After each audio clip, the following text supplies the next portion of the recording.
একটা পানি জাতীয় এত বড় একটা শিশির মতন, আর একটা পাউডারের মতন, আর একটা গোল মলমের মতন ৩-৪ পদ। রাজধানী ঢাকার ডেমরা বাইরে থেকে ৮-১০টা সাধারণ এলাকার মতোই শান্ত, কিন্তু এই শান্ত পরিবেশের আড়ালেই চলছে মানুষের জীবন নিয়ে এক ভয়ঙ্কর খেলা। কেমিক্যাল বা ওষুধ তৈরির কারখানা হলেও এর ভেতরের চিত্রটা একেবারেই ভিন্ন। গোপন সূত্রে খবর পেয়ে জাতীয় সাপ্তাহিক অপরাধ বিচিত্রার ঈগল টিম পৌঁছায় ডেমরার ইজলতলার এই কারখানায়। ২১/১৯৭ হোল্ডিংয়ের এই বাড়িতেই তৈরি হচ্ছিল নকল ওষুধ। কিন্তু কারখানার গেটে পৌঁছাতেই বাধার মুখে পড়ে আমাদের অনুসন্ধানী দল। ভেতরে প্রবেশে প্রবল আপত্তি কারখানার কর্তৃপক্ষের। তাদের এই রহস্যজনক আচরণেই আমাদের প্রাথমিক তথ্যের সত্যতা নিশ্চিত করে।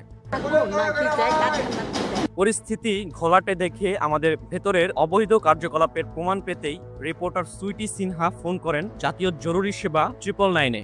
খবর পেয়ে দ্রুত ঘটনাস্থলে হাজির হন ডেমরা থানার এসআই মোহাম্মদ রুবেল। কিন্তু এরপরেই ঘটে এক নাটকীয় ঘটনা। অফিসার ইনচার্জের বা ওসির এক ফোনেই হঠাৎ করেই ঘটনাস্থল থেকে সরে পড়েন তিনি। পুলিশের এমন রহস্যজনক প্রস্থান উপস্থিত জনমনে সন্দেহের জন্ম দেয়। পুলিশের এমন আচরণে ক্ষুব্ধ জনতা এবার নিজেরাই এগিয়ে আসে। তাদের সহযোগিতায় এবং জায়গার মালিক মোহাম্মদ অলিউর রহমানের মধ্যস্থতায় অবশেষে কারখানার দরজা খুলতে বাধ্য হয় মালিক পক্ষ। আমরা কি আপনার দরজা ভাঙবো?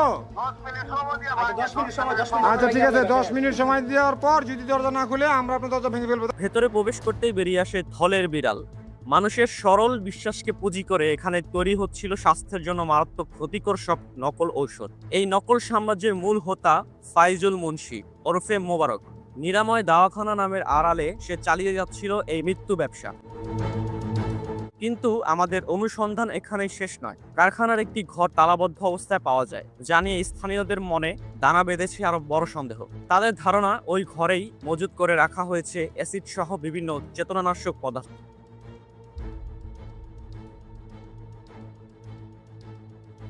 তদন্তে বেরিয়ে আসে আরো ভয়ঙ্কর তথ্য।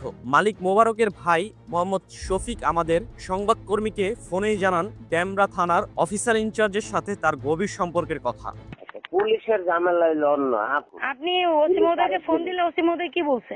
না উনি ওনার এসআইরে বলে দিচ্ছে চলে যেতে, বলবে এখনই বলবে। শোনেন, ওসি হইলো আমার ভাই বেড়াদার মানুষ, আমার পরিচিত।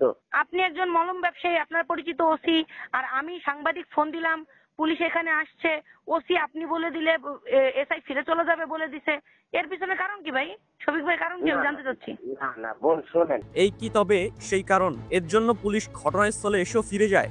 আইনের রক্ষকে যখন ভক্ষকের ভূমিকা পালন করে, তাহলে সাধারণ মানুষ যাবে কোথায়? ডেমরার এই ঘটনাটি বিচ্ছিন্ন কোনো ঘটনা নয়, এটি আমাদের সমাজের গভীরে ছড়িয়ে পড়া দুর্নীতির এক নগ্ন প্রতিচ্ছবি।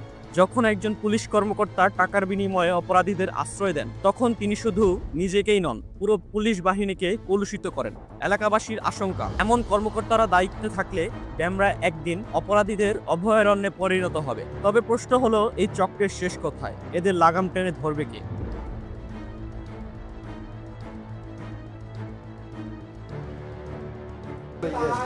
এটা তো স্বাস্থ্যের জন্য ক্ষতিকারক।